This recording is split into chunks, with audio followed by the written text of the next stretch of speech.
Picture a dimly lit office on the second floor of the White House. Around 11 in the morning, January 1st, 1863, for 3 hours, Abraham Lincoln has been shaking the hands of hundreds of diplomats and citizens in the East Room.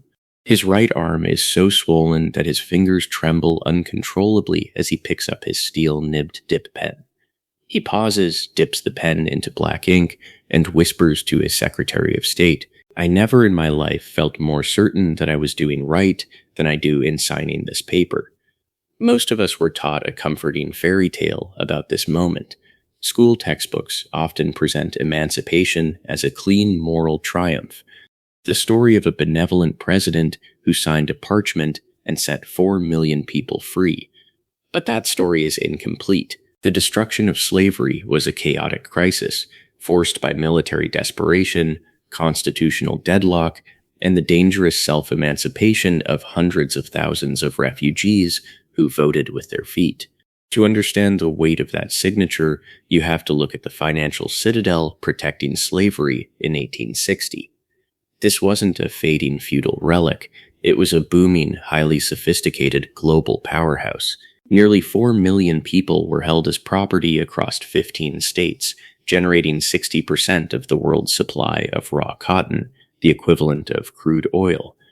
By 1860, the market value of those human bodies was estimated at $3.5 billion. That single asset class was worth more than all American banks, factories, and railroads combined. Ending slavery wasn't just a legal change, it meant liquidating the core engine of global capitalism. Lincoln's election triggered an existential panic among Southern plantation owners. They recognized that if slavery were barred from expanding into new Western territories, their economic model would eventually collapse as they lost their veto power. To protect that $3.5 billion asset, 11 states seceded and fired on Fort Sumter. Lincoln faced a paralyzing dilemma. While abolitionists demanded action, the Northern majority was only willing to fight to preserve the Union, not for black liberation. If Lincoln moved against slavery in 1861, 4 crucial border slave states would likely join the Confederacy, placing the capital inside enemy territory. Lincoln famously wrote that his paramount object in the struggle was to save the Union, regardless of what happened to slavery. While politicians in Washington debated legal technicalities, enslaved men and women living near the front lines saw a window to shatter their chains. They didn't wait to be saved. They took the risk of escaping plantations and navigating armed patrols to reach Union military camps, forcing a reluctant government to deal with them. Because the federal government was politically locked, these refugees weaponized their own bodies against the regime. By fleeing to Union lines, they forced the military to decide, were they property to be returned or people seeking sanctuary? On the night of May 23, 1861, 3 men, Frank Baker, James Townsend, and Shepard Mallory, paddled a small boat to Fort Monroe, a Union-held fortress in Virginia. Their owner, a Confederate colonel, had forced them to build artillery batteries aimed at Northern troops. They demanded sanctuary. The fort's commander, Benjamin Butler, realized the Confederate claim of property rights could be turned against them. If Virginia was using these men to build fortifications, they were a contraband of war, no different than captured horses or cannons. This doctrine allowed the military to bypass the Fugitive Slave Act without the Lincoln administration having to declare an immediate anti-slavery war. By the summer of 1862, the military reality had deteriorated. Union casualty lists were skyrocketing and recruitment had stalled. Meanwhile, the Southern economy remained stable because enslaved laborers continued to harvest crops and forge iron, allowing almost every able-bodied white man in the South to serve on the front lines. Lincoln realized the Union could not win as long as the Southern labor force remained secure.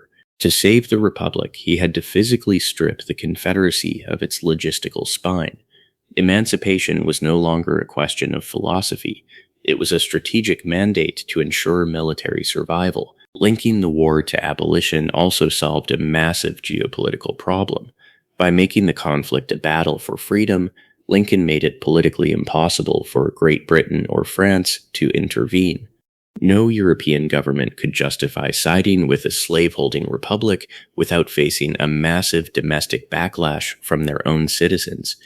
The final proclamation contained a clause that shifted the weight of the war. For the first time in federal policy, newly freed black men were invited to join the armed services. This wasn't just about freeing labor, it was about arming the former labor force of the enemy. Black men rushed to enlist, knowing the personal stakes. The Confederacy had decreed that any captured black soldier would be executed or sold into slavery.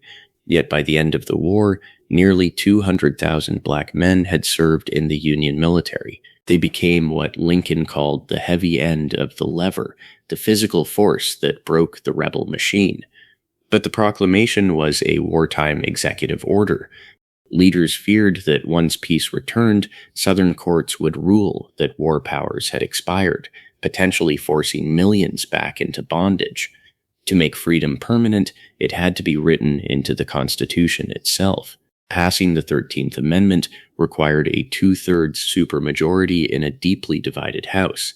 Throughout January 1865, Lincoln and his allies worked behind the scenes to secure the final votes, trading federal appointments and legal favors for Democratic deficients.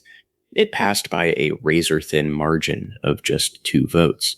Compare this to the British and French models of abolition.